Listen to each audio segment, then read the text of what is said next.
اللہ کے نبی کی ارشادات پہ جڑ جاؤ۔ اللہ کے نبی نے ان کے درمیان میں ایمان کی محبت کے ساتھ اور ان کو آپس میں بھائی بھائی بنا کر جڑا دیا۔ اب درمیان میں ہوا کیا؟ درمیان میں جو منافق تھے، جو چاہتے نہیں تھے کہ ایمان والوں کی مینارٹی اور ایمان والوں کی کمیونٹی اور ایمان والوں کی میجارٹی ایک ساتھ ایک جٹ ہو کر کام کرے، ان کو ڈیوائیڈ کرنا چاہیے، ان کو بھڑانا چاہیے، ان کو الگ کرنا چاہیے۔ یہ لوگ سب مل کر اب اس وقت مدینے میں اسلام کو پھیلا چکے ہیں، یہ پوری دنیا میں نکلیں گے اور اسلام کو پھیلائیں گے۔ اس سے پہلے ان کے درمیان میں پھوٹ ڈالو اور پھر ان کو آپس میں لڑاؤ تاکہ یہ آپس میں لڑتے رہیں اور اصل کام سے رک جائے، اسلام کو پھیلانے سے رک جائے، قرآن کی تشریح کرنے سے رک جائے۔ تو جو منافقوں کا سردار تھا عبداللہ بن ابی، اس نے ایک نوجوان کو تیار کیا، ایک یہودی نوجوان کو، اس کو کہا کہ جاؤ انصار میں جا کر ایک انصاری کو چھیڑو اور اس انصاری سے کہو کہ تمہیں یاد ہے 5 سال پہلے کی لڑائی، بعاث کی لڑائی، کہ جس میں بہت سارے قبیلوں نے ایک دوسرے کو گالیاں دی تھی اور آپس میں خاندانوں نے تلواریں اٹھائی تھی اور ایسی خون ریزی ہوئی تھی، یاد ہے تمہیں وہ واقعات؟ بس وہ واقعات کو چھیڑ دو، وہ باتیں چھیڑ دو، وہ پرانی یادیں اس کو زندہ کر دو تاکہ ان کا خون بھڑک جائے اور ان کی پرانی دشمنیاں وہ ہری ہو جائیں۔ چنانچہ وہ جو یہودی جس کو منافق نے سکھایا تھا اسلام کے دشمن نے، اس نے جا کر انصار کے ایک نوجوان صحابی کو کھچوکا لگایا اور پیچھے سے دھکا دیا اور اپنی کوہنی سے مارا اور مار کے آواز لگائی، تمہیں یاد ہے بعاث کی لڑائی جس میں تم مارے گئے تھے؟ اور جب وہ صحابی پلٹ کر دیکھتے ہیں اس کی طرف تو وہ کہنے لگا، ارے میں تو مذاق سے یوں ہی کہہ رہا، جسٹ کڈنگ، میں تو مذاق کر رہا تھا۔ لیکن وہ مذاق نہیں تھا، اس کے پیچھے کی نیت بہت بری تھی۔ اب اس نیت کا اثر اس صحابی پر ہوا، اس انصاری نے اپنے انصاری لوگوں کو بلایا، یا اہل الانصار، اے انصاریوں آ جاؤ، یہاں لڑائی کی بات چل رہی ہے۔ ادھر مہاجرین جو مکے سے ہجرت کر کے آئے تھے، انہوں نے کہا، یا اہل المہاجرین، اے مہاجروں آ جاؤ، مکے سے آئے ہوئے لوگوں، یہاں لڑائی کی بات چھڑ گئی ہے۔ صرف مذاق کی ایک چھوٹی سی بات اور ایک چھوٹی سی چنگاری نے ایسی زبردست لڑائی چھیڑ دی کہ دونوں طرف تلواریں نکل گئی۔ مہاجرین صحابہ ایمان والے، اللہ کے نبی پر ایمان لانے والے، تلواریں نکال کے کھڑے ہو گئے، اور ادھر انصار جنہوں نے جان دینے کے وعدے کیے تھے اور جنہوں نے کھیت اور کھلیان اور اپنی سواریاں صحابہ کو وقف کر دی تھی، وہ تلواریں لے کے کھڑے ہو گئے کہ آج تو دیکھا جائے گا۔ بس بات چھوٹی سی تھی، پرانی چیزوں کو نکال کر کسی معمولی سی بات کو پھیڑا کر شیطان نے اس آدمی کو استعمال کیا۔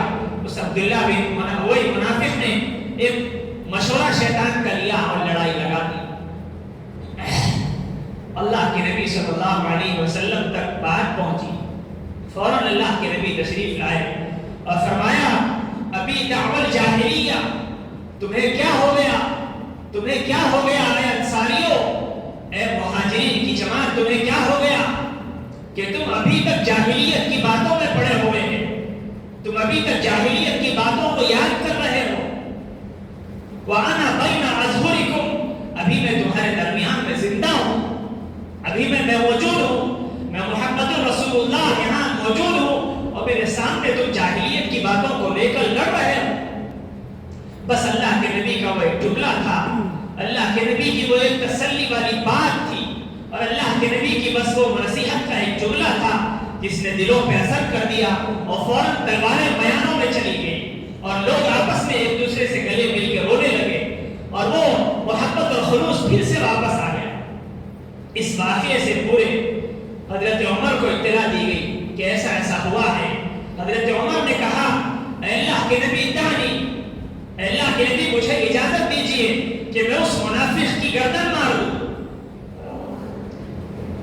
یہ واقعہ ہمیں سبق دیتا ہے کہ جو مسلمانوں کے درمیان میں تفرقہ پھیلاتا ہے، چاہے وہ کسی فرقے کے نام سے کیوں نہ ہو، چاہے وہ کسی بات کسی عنوان سے کیوں نہ ہو، اس فرقے کے پھیلانے والے کو،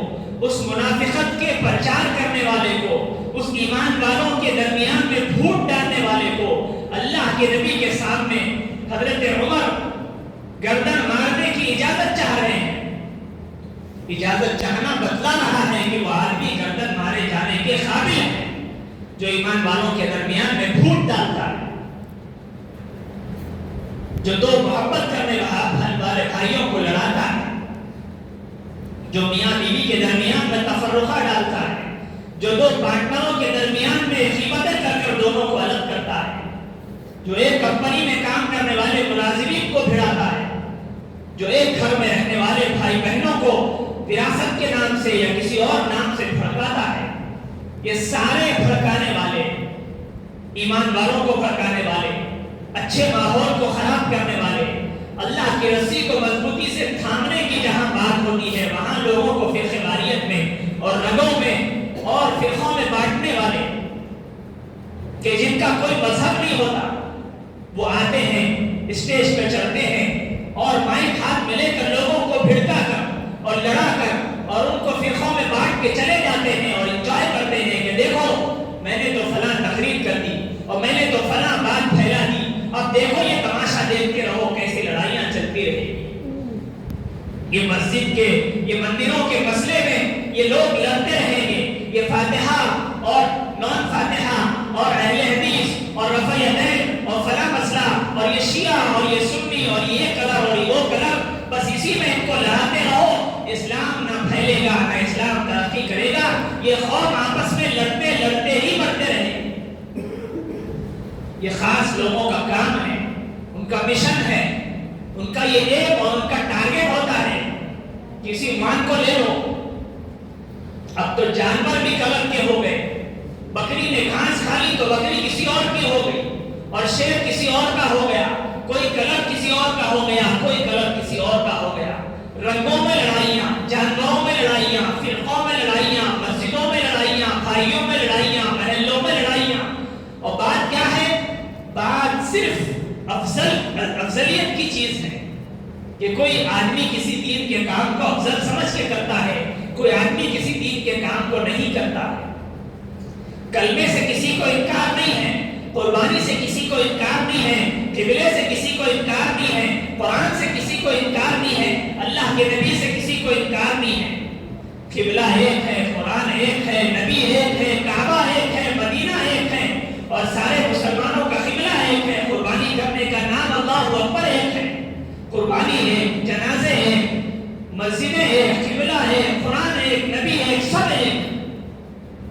تو پھر اور کیا بات ہوتی جو ہوتے مسلمان بھی ایک. لیکن ان لڑائی بھڑکانے والوں کا کام اور ان کے انجوائمنٹ کا وہ طریقہ ہے، ان کو اس کے پیسے ملتے ہیں. اللہ کے نبی سے حضرت عمر نے پوچھا، اے اللہ کے نبی اجازت دیجیے اس منافق کی جس نے مسلمانوں کے درمیان میں تفرقہ ڈالا ہے، لڑائی لگائی ہے، اس کی گردن اڑا دوں. اللہ کے نبی نے فرمایا، اے عمر میں اجازت تم کو دے دیتا، لیکن عرب لوگ یہ کہیں گے کہ محمد صلی اللہ علیہ وسلم اپنے ساتھیوں کو قتل کروا دیتے ہیں، کیونکہ جو منافقین تھے وہ بھی مسلمانوں میں مل جل کے رہتے تھے. اس پورے واقعے سے یہ سبق ملتا ہے کہ جو آدمی اتحاد کے خلاف بات کرتا ہے، مثال کے طور پر کسی محلے میں لوگ جڑے ہوئے ہیں اور کسی جگہ محبت اور خلوص کی باتیں چل رہی ہے اور کسی جگہ برسوں سے ایک مینجمنٹ ہے اور ایک اتحاد اور خلوص چل رہا ہے اور سب لوگ اپنی نمازوں میں مشغول ہیں اور سب لوگ اپنے دین کے کاموں میں اتحاد کے ساتھ لگے ہوئے ہیں اور کسی کو کسی سے کوئی مطلب نہیں ہے. سب ایک دوسرے کو سلام کرتے ہیں، سب ایک ساتھ سب میں کھڑے ہو کے نماز پڑھتے ہیں، سب متحد ہیں، سب موافق ہیں، سب ایک ساتھ مل کے کھانا کھاتے ہیں، سب ایک ساتھ مل کے تراویح پڑھتے ہیں، سب ایک ساتھ مل کے افطار کرتے ہیں، سب ایک ساتھ مل کے جمعہ کرتے ہیں. ساری چیزیں متفق ہو کر آرام سے ایسی چل رہی ہے. لیکن شیطان یہ بات کو نہیں چاہتا ہے. وہ کسی کو ذریعہ بنا کر، کسی کو کچھ بات سکھا کر، کسی کو کچھ فرمان دے کر اس اتحاد کو، اس موافق چیزوں کو، اس اچھے ماحول کو خراب کرنے کی بات ان سے کرواتا ہے. تو آپ فوراً سمجھ جائیں کہ شیطان اس کے پیچھے سے بول رہا ہے. یہ ایمان والوں کے درمیان میں منافقت کرنے والا آدمی ہے، یہ نفرت کو بھڑکانے والا ہے، یہ ادھر کی بات ادھر اور ادھر کی بات ادھر کر کے آپس میں انتشار کرنے والا ہے.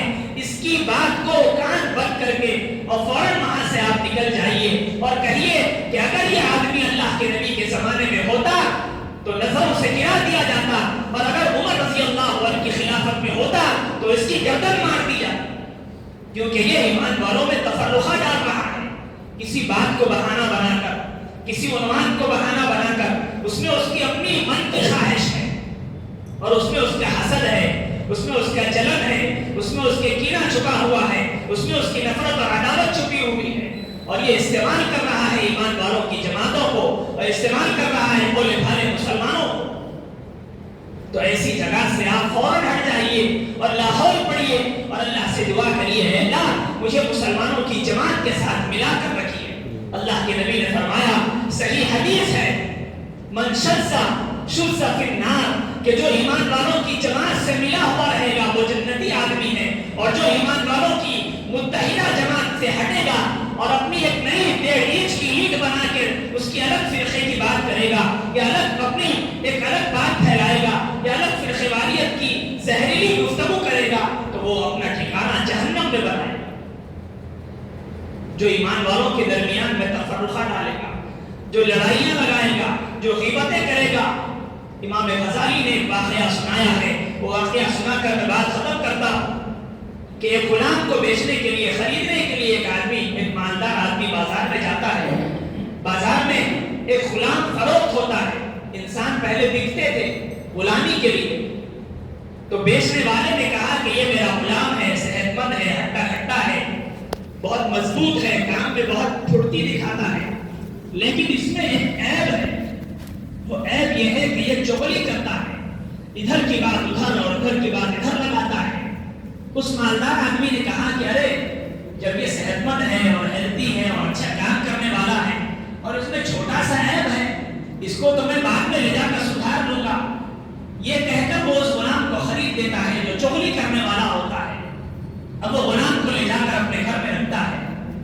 چند دن نہیں گزرتے کہ وہ غلام اس کی بیوی کے سامنے جا کر کہتا ہے، بیوی کو بھڑکاتا ہے کیونکہ وہ فطرت اس کی بڑی ہوئی ہے۔ بیوی سے کہتا ہے کہ تمہیں پتا ہے کہ تمہارے شوہر کسی اور عورت میں انٹرسٹ لیتے ہیں، کسی اور کی طرف ان کی نظریں ہیں۔ اب بیوی تو عورت ذات ہے، وہ تو بھڑک جاتی ہے، وہ فوراً غصے میں آ جاتی ہے اور کہتی ہے کہ اب آنے دو، میں بتاؤں گی اور اس سے اس کا بدلہ لوں گی۔ تو وہ غلام کہتا ہے کہ نہیں پیاری بہن، آپ اس سے بدلہ مت لو، مجھے وظیفہ آتا ہے، آپ اس کے داڑھی کے تھوڑے سے بال کاٹ کے مجھے دے دو، جب وہ سو رہے ہو تو میں اس بالوں پر وظیفہ پڑھوں گا، جس سے وہ آپ کی محبت میں گرفتار ہو جائے گا اور دوسری عورت کی طرف نظر نہیں کرے گا۔ وہ عورت راضی ہو جاتی ہے اور اس کے سونے کا انتظار کرتی ہے۔ جب ادھر یہ عورت انتظار میں رہتی ہے، ادھر وہ آدمی کے پاس غلام جاتا ہے اور کہتا ہے آقا آپ کو پتا ہے کہ آپ کی عورت کسی اور آدمی میں انٹرسٹ لے رہی ہے، اس کا رجحان کسی اور مرد کی طرف ہو رہا ہے اور وہ آپ کو قتل کرنے والی ہے۔ آج آپ ایسا کریے، صرف سونے کی ایکٹنگ کر کے لیٹ جائیے اور پھر دیکھیے تماشا کیا ہوتا ہے۔ اب اس آدمی نے، اس آقا نے سونے کی ایکٹنگ کر کے بستر پر لیٹ گیا۔ اب دیکھا کہ کیا کر رہی ہے، تو وہ دیکھتا ہے کہ بیوی اس کے پاس کچھ دھاری دار ہتھیار لے کر آ رہی ہے۔ وہ تو بال کاٹنے آ رہی تھی، لیکن وہ یہ سمجھتا ہے کہ غلام نے مجھے بتا دیا تھا کہ یہ مجھے قتل کرنے والی ہے۔ فوراً وہ نیند میں سے جاگتا ہے اور جس دھاری دار ہتھیار سے وہ بال کاٹنے کے لیے آئی تھی، اسی ہتھیار سے اس بیوی کا قتل کر دیتا ہے اور بیوی مر جاتی ہے۔ ادھر یہ غلام خوش ہے اور ادھر دونوں میاں بیوی کے درمیان میں صرف چغلی لگا کر اس آدمی نے دونوں کا قتل کروا دیا۔ شیطان نے حضرت آدم علیہ السلام کے بیٹے کو بھڑکا کر دوسرے بیٹے کا قتل کروا دیا، اور بھائیوں کے درمیان میں حضرت یوسف علیہ السلام کے حسد لدوا کر یوسف علیہ السلام کو کنویں میں پھینکوا دیا، جیل میں ڈلوا دیا، اور کیا کیا کارنامے اس نے نہیں کیے۔ آج بھی ہمارے اس دور میں، ہمارے اس زمانے میں آپ دیکھیں گے کہ بہت سارے لوگ ہیں جن کا کام ہی یہ ہوتا ہے کہ وہ اتحاد کو توڑنے کی فکر کرتے ہیں، وہ ماحول کو خراب کرنے کی فکر میں رہتے ہیں، چاہے وہ کسی فرقے کے نام سے، چاہے وہ کسی اور بات کے نام سے کسی چیز کو عنوان بنا کر۔ اللہ کے نبی جب مدینے میں آئے، اللہ کے نبی کی سرداری چلنے لگی، اللہ کے نبی کائنات کے سردار تھے، ان کی سرداری سے منافقوں کو حسد ہونے لگا۔